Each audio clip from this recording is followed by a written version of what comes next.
Thanks for watching Living Local. So it is Financial Friday, and we are back with August Mize of Carolina Trust Federal Credit Union. Good morning, August. Good morning. So I'm really excited about today's topic, which is credit, because I feel Yeah. like so many people don't understand it and what all goes into it, right?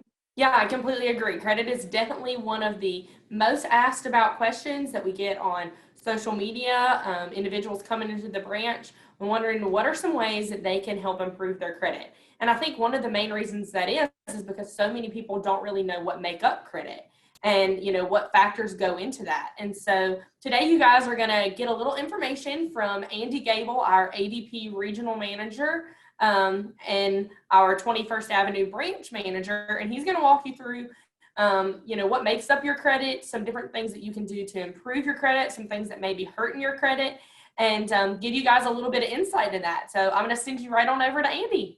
Awesome. Well, thanks so much, August. We'll see you next week. Yeah, of course. See you next week. Well, good morning, Andy. How are you?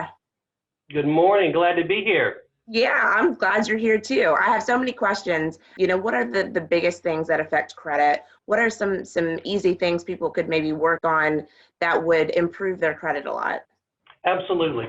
There are a couple of different factors that affect your credit, and sometimes people are surprised to learn exactly what they are. Most people think if they pay their bills on time, they make all their payments on time, then they should have perfect credit. But there's multiple facets that go through that. Surprisingly enough, paying your history or your payment history, paying your bills on time is the one most important, but it only accounts for about 35% of your credit score.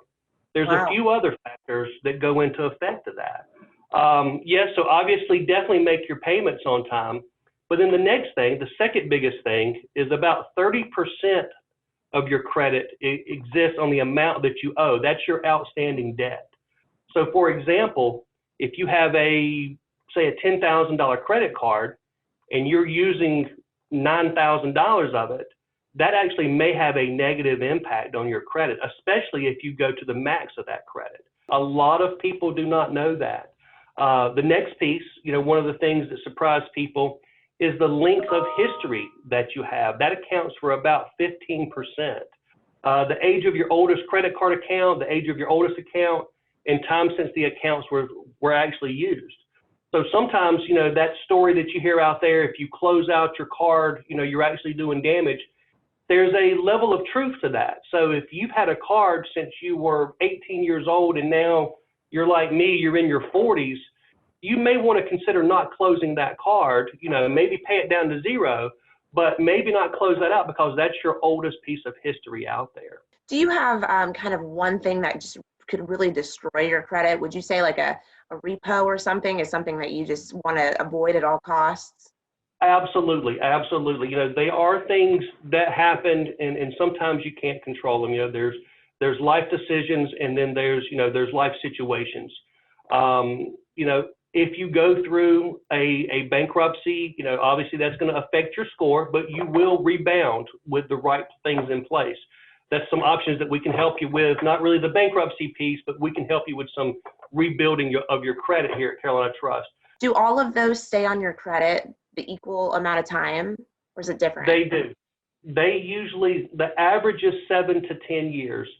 Carolina Trust, actually on our website, since we're a credit union and not a bank, we actually show you, some educational processes to improve things. If you were to go to our website, in the search bar, type in balance, we actually pay an outside company to assist people with as far as budgeting, as far as credit questions, and maybe even help them work through some of these situations. So yeah, we're really into helping the people get their credit score better. Working on your credit, it's kind of like going to the doctor, going to the dentist. You got to go every once in a while to get a checkup. You should probably check up on your credit score at least once a year. I encourage people to go to freecreditreport.com, and annually you can get a free credit report. I recommend every year they get one from a different, as far as provider. Then that way, over a 3-year process, you've checked all 3 of your credit scores. If you see something negative on there that's not yours, be sure and challenge it, because that is a major situation for negative credit, is something being reported on your credit report that's not yours.